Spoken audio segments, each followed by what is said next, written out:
what I'm really looking for is a return on time. A return on Mm. investment is really important. But for me, I think to be a successful entrepreneur and a successful investor, what that means to me is that I have a very high return on my time. Welcome to Your Next Big Project is You, a podcast based around the theme of time. Time to be able to press pause on life. Time to reevaluate what's important. Time to reminisce about where you've come from, what you've learned, and what you've accomplished. Time to revisit your goals, dreams, and vision. And time to remember the people in your life. That's it, my friends. If you've got time, fasten your seatbelt and listen in as we discuss opportunities for the next 5 to 25 years of your life. And remember, your next big project is you.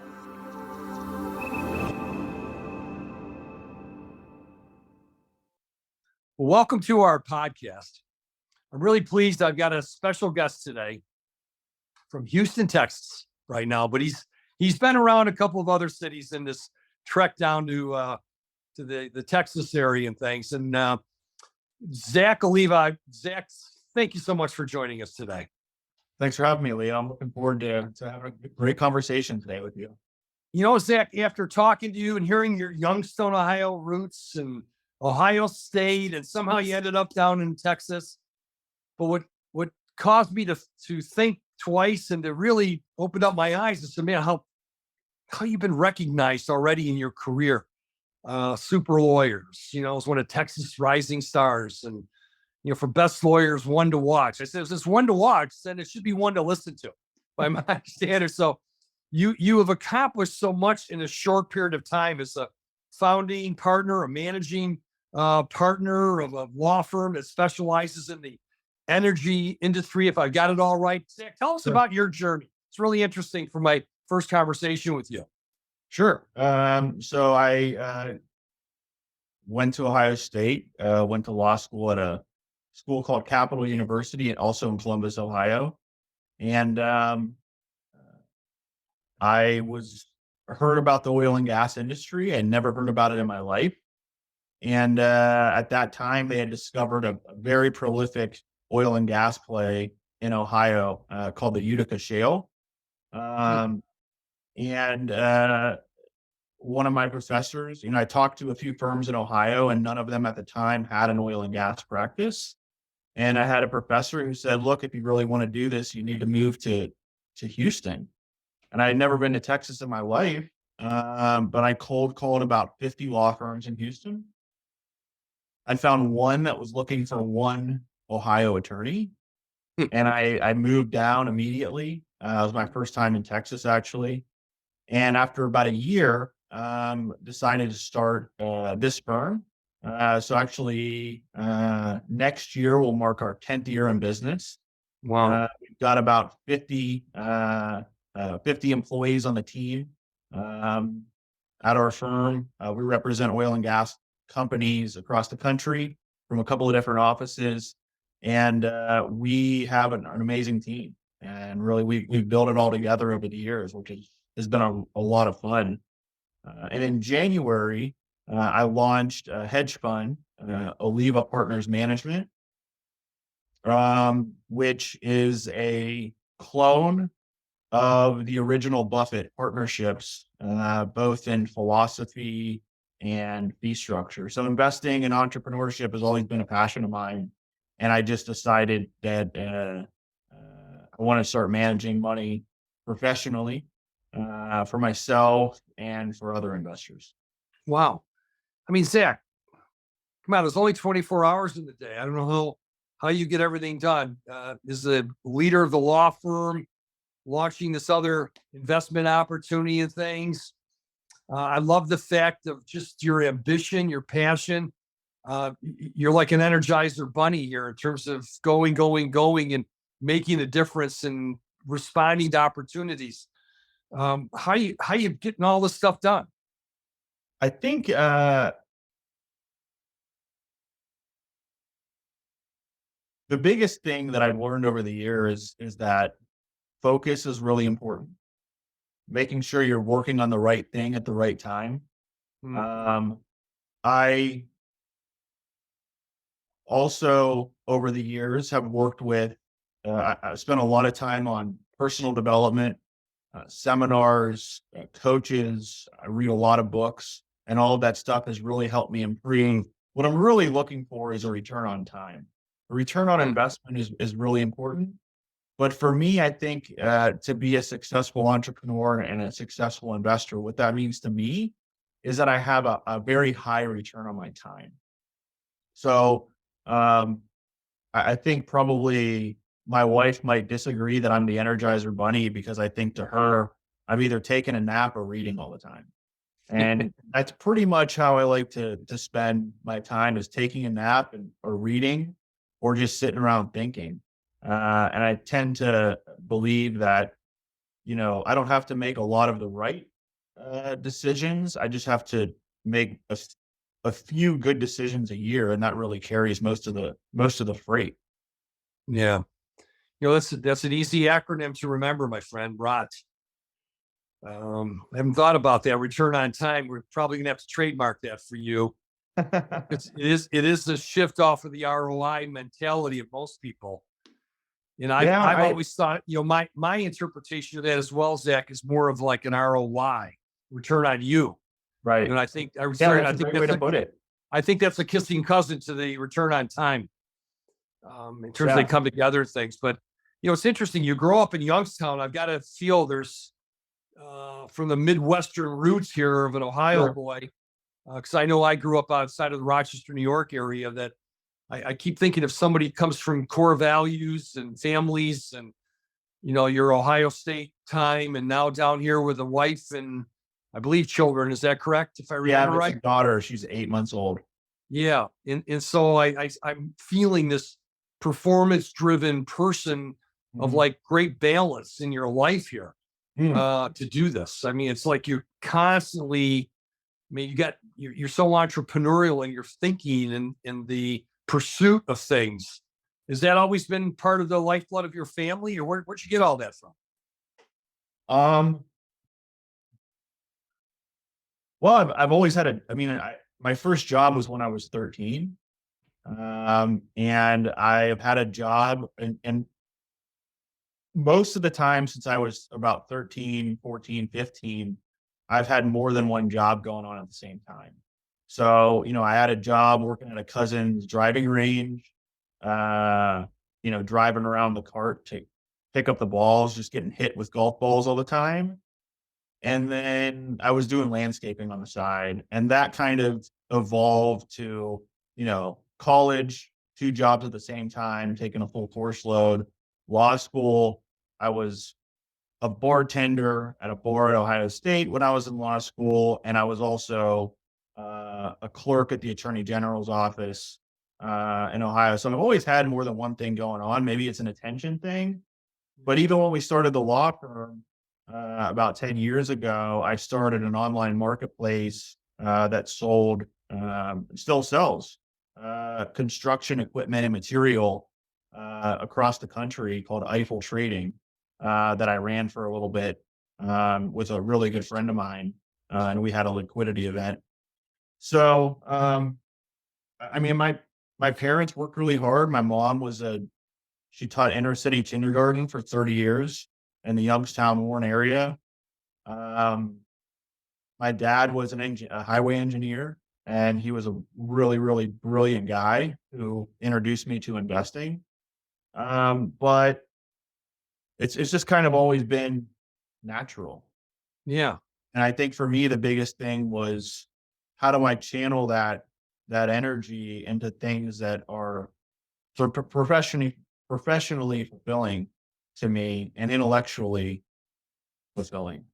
Um, well, your parents sound like mine in a way too. Like I can oh yeah, visualize hardworking, right? I mean, it's what it feels like from talking yeah, to you. Things in the laying out of values in terms of treating others and just doing things properly in life. I mean, it's just what it feels like from talking to you and just seeing the high energy that you have around just constantly moving, but also balancing it with knowing when to turn it off. I remember you talking to me about having a think week. Yeah. I know it's probably helpful for you having a spouse with your wife as a coach herself. Yeah. Probably at times She's really supportive. probably can ask you some of the questions that need to be addressed. Mhm. Why are you doing this? Or tell me more about that. Or it's nice that you got your loving partner in your household that has a skill set to maybe question you and to make you to Right. think and things. But when you do call a timeout, tell me about that think week. It sounds like you do that once or twice a year. What's Yeah. that usually So involve? a few years ago, I started either going to a friend's farm out in the hill country of Texas, which is a beautiful area, or renting a cabin in the hill country and just kind of going out there with my dog Rocky. And I would take, basically a banker's box full of stuff that I wanted to work on. Hmm. Um, for example, before I started the hedge fund, I really wanted to, I'd been investing for I don't know, 20 years at that point, maybe 15, 20 years. But I still wasn't clear on some concepts about strategy and investing strategy. And it's kind of an always evolving thing. So I printed off um, basically all the speeches and writings of Walter Schloss and Benjamin Graham and an investor named Alan Meacham, who I think is an excellent investor. And I went to a cabin for a week and I read through those and I took notes and I just, it helped me, I'd walk the dog, would go walk through the woods and stuff. And it would just kind of help me think about what is the right strategy for me. Um, and so I've done that a few times, usually once a year. Um, and now I've kind of built that thinking process into our kind of strategy cadence at the law firm. Hmm. Um, and I've kind of built those think weeks, into my life to where now there's, a pretty good chunk of time during the week where it's on my calendar just to think. So I Wow. don't really I think, when I feel that I need to take another think week to make a big change. But right now I found that I can actually speed that up by having more time during the week to just spend thinking. And there's a lot of big change that comes from those things, Oh gosh, yes. How do you especially balance? today. We have phones that are just putting content, phone, email, workplace messenger, like everything is coming at you all the time. Um, I think it's important to take time just to think. How do you balance the time, Zach, from the focus with your legal clients and the work in the energy sector versus the passion and the new business opportunity and the investment world? Well, I I don't think that I think as long as you understand what being all in means to you for your ventures, and you can accomplish your definition of being all in. So I have a definition of what all in looks like on the law firm, and I have a definition in my head of what all in and what perfect looks like at the hedge fund. And I meet those two obligations that I set for myself. Um, and I've always managed money and had outside entrepreneurial ventures. Uh, Even if I've had a job, I've been in law school, college, whatever. So that stuff has always been of interest to me. So it's kind of, I'm doing the same thing that I've always done, but now I have a little bit more structure around it and folks can actually participate with me, as a partner in the investment business. You see yourself more as an attorney or lawyer with legal competencies in the energy field, or is an investment manager with a legal background these days? That's a great question. Um,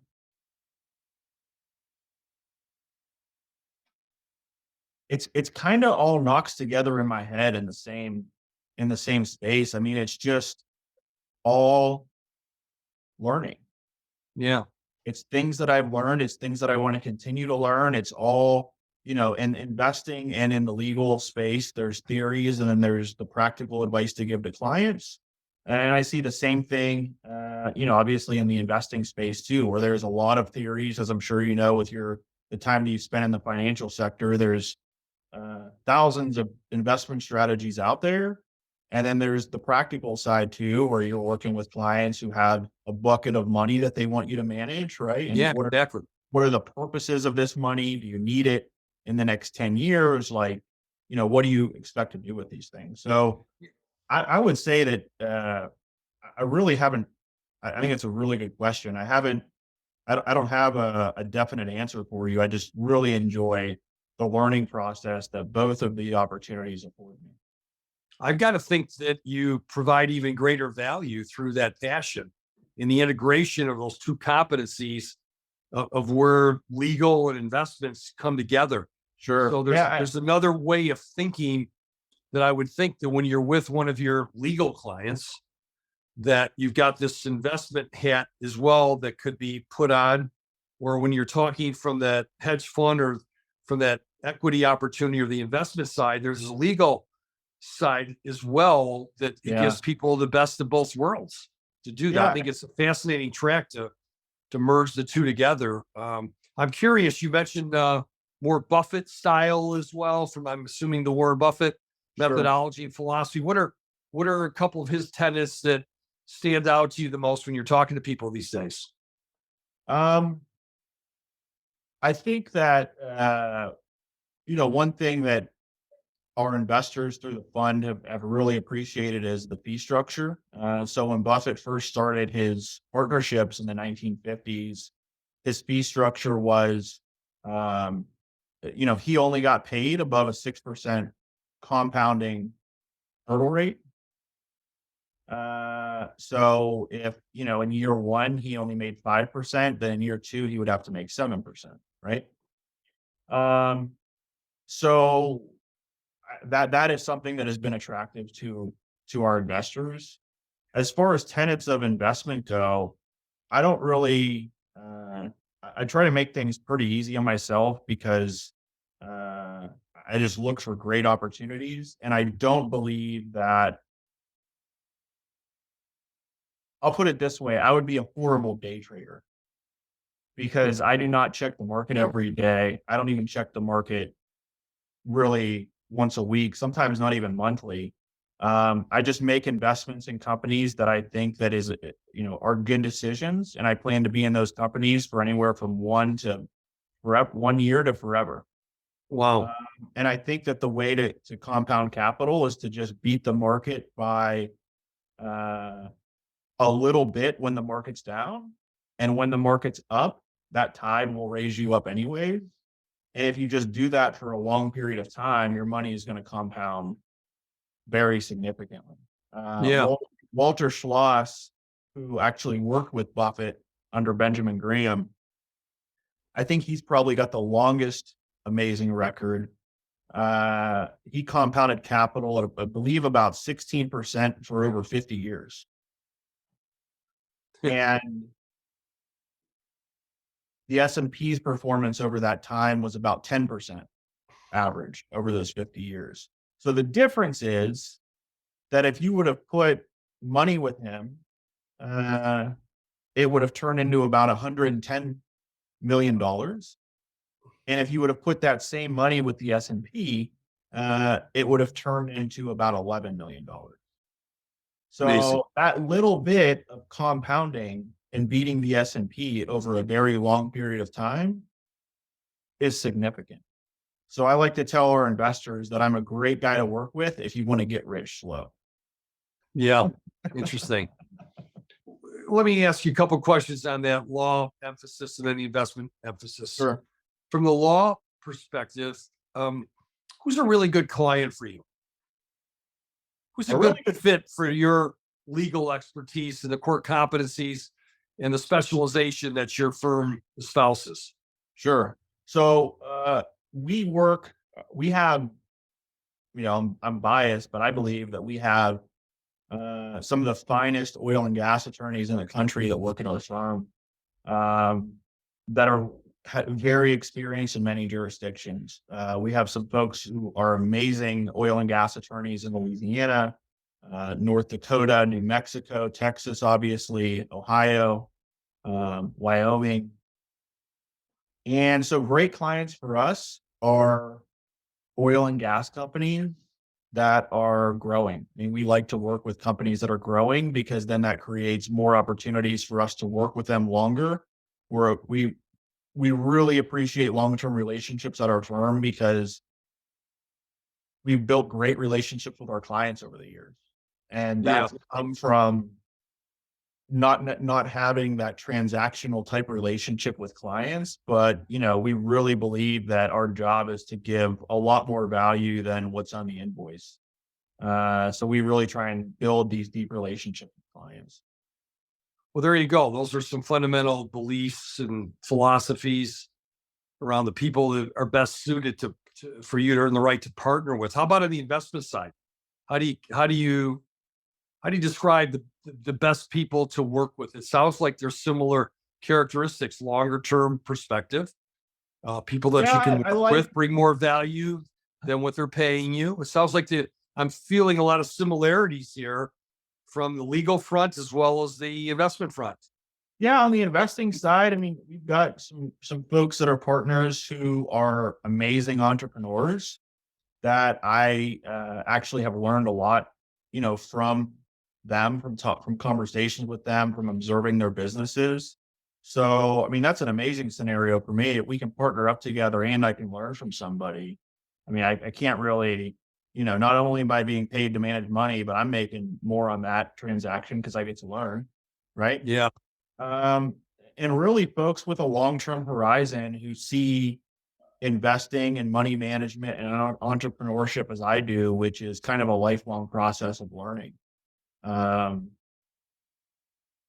Well, you those are talk one folks that are entrepreneur, great. one entrepreneur to another here. It's always fascinating for me to talk to people like yourself, especially at your age, in terms of what you've already accomplished and how you're moving forward still to provide extraordinary services, both from the legal front as well as your passion and the investment side as well. So let me humanize this for a second. Let me step away from the business discussion and what you're experiencing, even at a young age here. I love the fact of how you're able to turn it off, take a nap. As you said, your wife sees you in these positions. I remember the one thing you were telling me, and you tell me how you actually physically lock your phone up. Oh, When you come home, you have a safe. I mean, this is tough for most people to even appreciate. So you got to be kidding me. Because normally it's like a panic attack. If so, where's my phone? Where's my phone? Where I leave in the other right. room? Oh my gosh! And you actually put it in a safe. Is it? Did I hear that right? Yeah. So there's a device on Amazon that you can buy called a kitchen safe.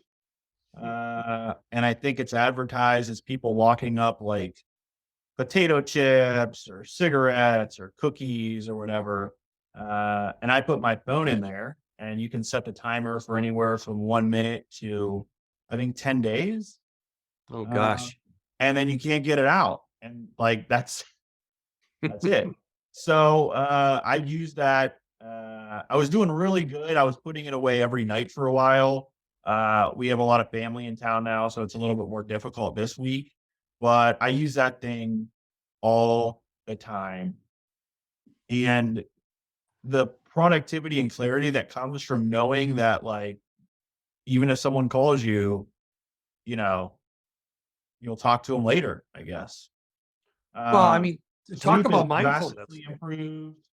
Uh, it's not even a productivity thing. It's just like, let me get rid of this thing for a while. Yeah. I mean, I was just saying, talk about mindfulness. Talk about being present with your wife or your daughter, right? He loves when I put it away. Yeah, I mean, because all of a sudden you've got more Yeah. of an eyeball to eyeball connection. That was that a call or did that just vibrate for me? Was that your phone? Was that my phone? Yeah, and I Now when think you're just also present. a secondary aspect of it is it actually helps people. It actually helps, I think, with setting boundaries with folks.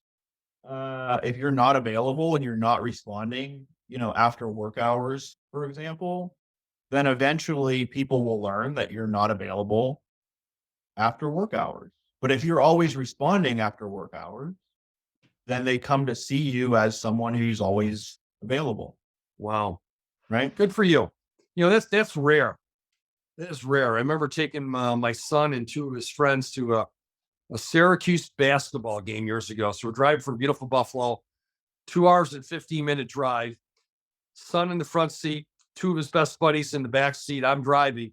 All three of them are on their phone. They're texting each other. There's even no conversation. Yeah. It's like with our generation today, we're so committed to the cause of having that phone in our hand in restaurants, at the dinner table. Put it away.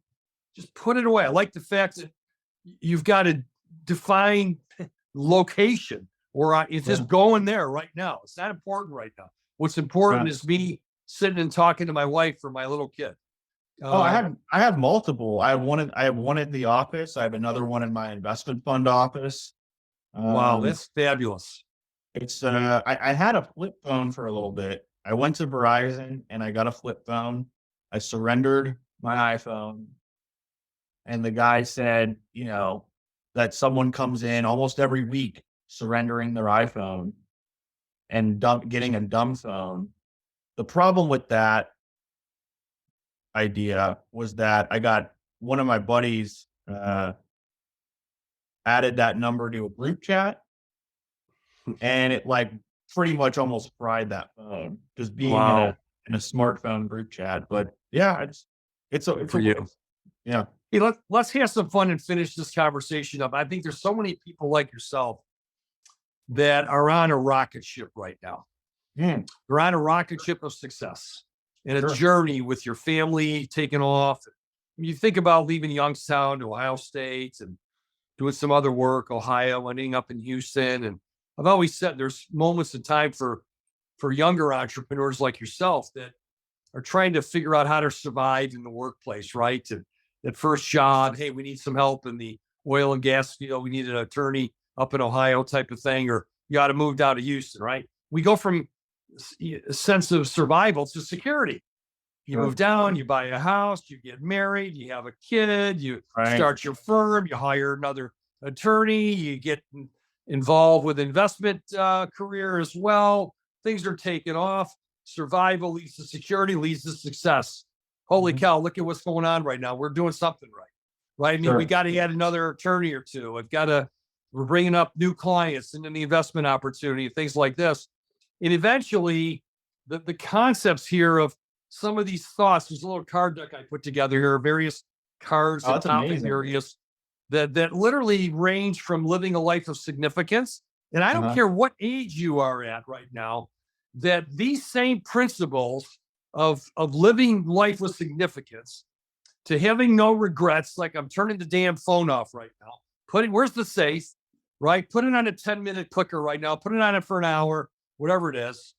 To some other important things, and not having any regrets, and thinking about your time and your talent differently, and having perspective, and being your best dad, best Uh-huh. managing partner, best father, all these roles that you play in your life right now. So I put a few of these cards aside for you.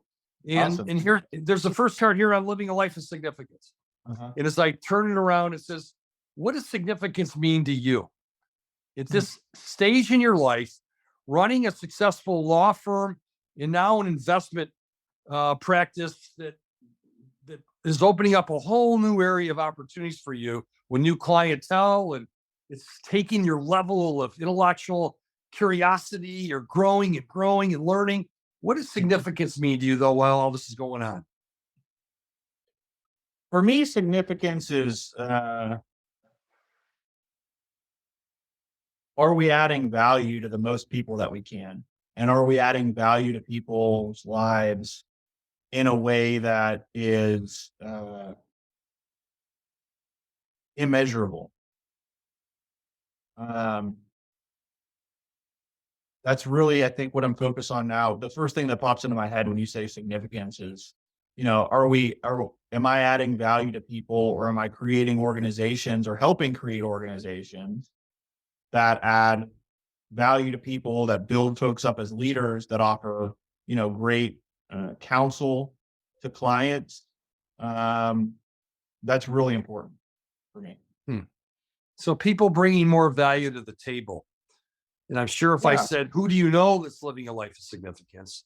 And what are their characteristics? Does that add or shape it even further in terms of your definition?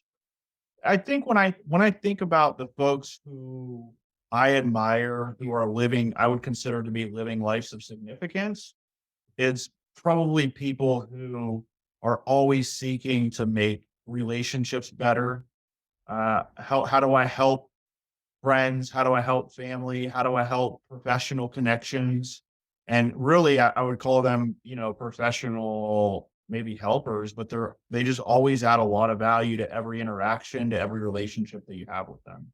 Yeah. I think that the more that I do that, uh, obviously, the better my life gets. But I feel so good adding value to folks that I would, you know, I would love to spend a lot more time doing that. Wow. And One of the so, second themes one of the second uh, themes in the program where I'm helping individuals like yourself is living a life with no regrets. mhm. And the question is, I turn around, it says, what are some of the things that are on your bucket list? And why would doing these things be important to you? And who would benefit and why? And what can you be doing now? What items might be first on that list? You're always achieving. I'm just curious what might be on your bucket list. What's next for you? Um,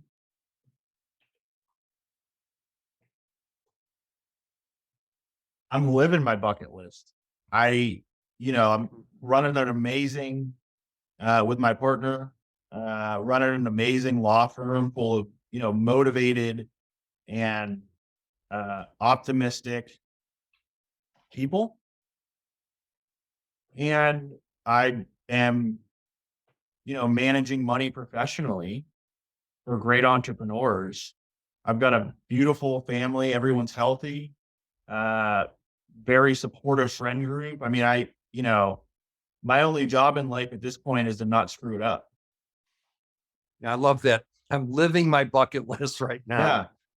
So I'm doing it. It's not, just being a great husband, right? Being a great father, being a great Yeah. partner, being a great, person providing extraordinary value to clients in a couple different areas Yeah. that are great to me. Oh my gosh, how much more can I do? The third area deals with the concept of abundance.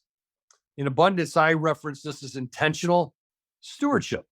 And it's about how you use your time, your talent, your treasure in ways to give of those three areas to others. So I'm curious, what's this concept of abundance look and feel like to you? Any one of those three areas stand out, or all three, or anyone hits your heart in a different way? Uh, I like the concept of stewardship that you brought up. Mm-hmm. Uh, at the firm, as we've scaled up over the years, uh, we have been very intentional about setting our core values, about setting our 10 and 25-year plans, making sure our team, their leadership capabilities lives up to the core values of the firm, because one day, I'm not going to be running this place anymore and I still want it to exist. Uh, and so I think stewardship is very important. And so our firm is literally a steward of our clients' drilling programs, helping them complete those programs. And at the hedge fund, I'm a steward of my family's money and my clients' hard-earned money from their entrepreneurial ventures, which I understand, how hard it is to make that money and then wanting it to grow over time. Yeah, it's a big And I take that responsibility. stewardship I take that stewardship, uh, seriously, and I think that one of the great things about having a long-term mentality is it stops you from making a lot of dumb decisions. And Yeah, really what you're trying to do is just, "Hey, this is my little piece of the earth. How do I make this better for the next folks that are gonna take it over?" And that's yeah. how great from my studies, that's how great things are built. The next series on gratitude. Maybe we can just finish up here. I could talk to you all day about just some of your learnings and what's going on. But one of the areas I like to talk to folks like yourself, you've often running here was just such a great start to your career. And you have so many great years of productivity and providing great value to people that you serve in the future.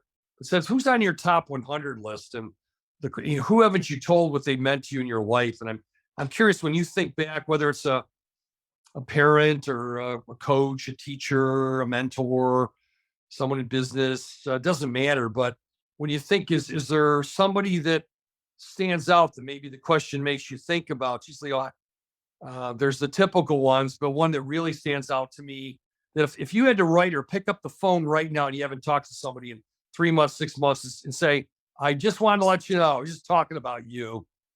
Does that ring a bell with anybody? Um,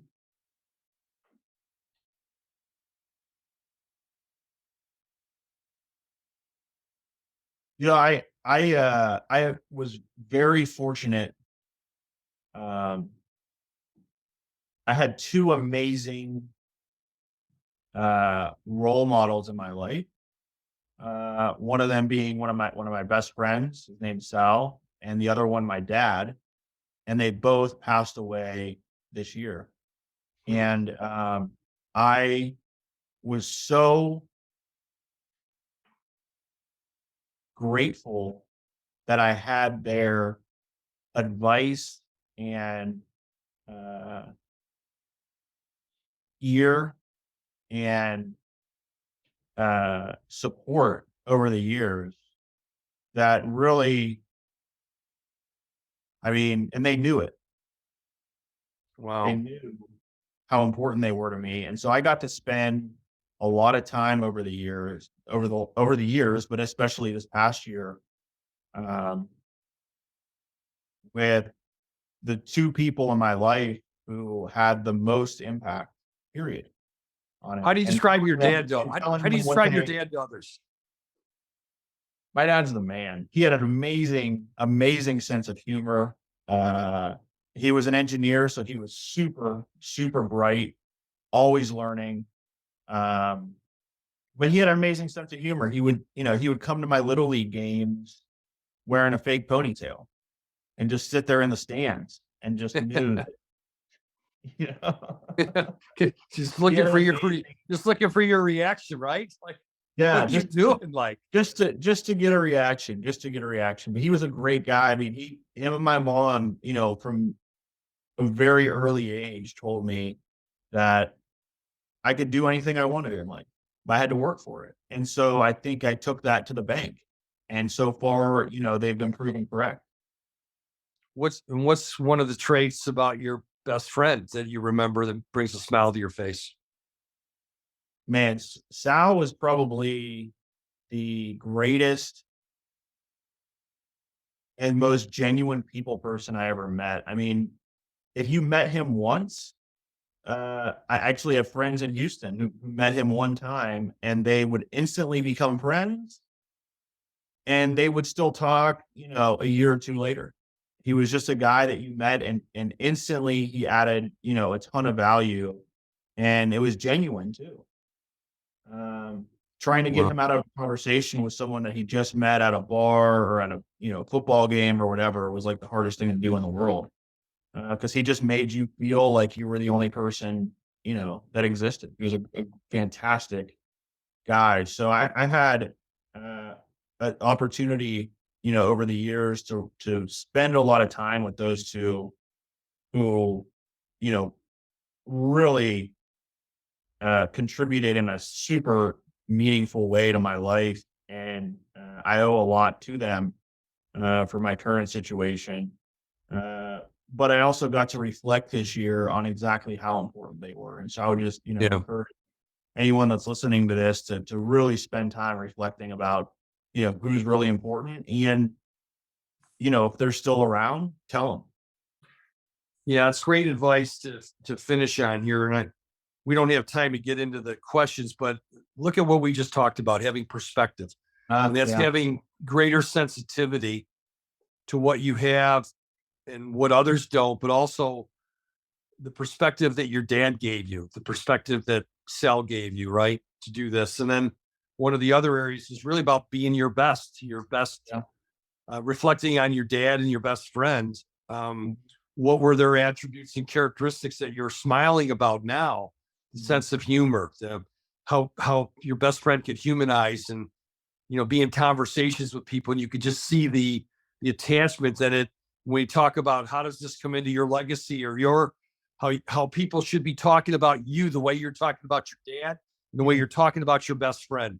You, my friend, has had a challenging year, both with success. Your journey continues on your life and your family rocket ship to amazing heights. I can feel it, Zach. I know it's been a pleasure for me to get to know you. Whatever you touch, people around you are going to have the pleasure and the ability to work with you, whether it's your law firm, whether it's you to work on investment opportunities in the future, or just being who you are as a human being who's living a life of significance and wanting to add value in everything that you do and touch. So I applaud you for that. And I want to thank you. Thank you. Yeah. Thank you for your time today. Keep pushing forward with your dreams, and people will be talking about you, both from a client perspective and your friends, the way you're talking about your dad and your best friend. And that would be success to me. Yeah. Thank you for joining us today. Much, much, much appreciated. Thanks, Leo. Have a great one.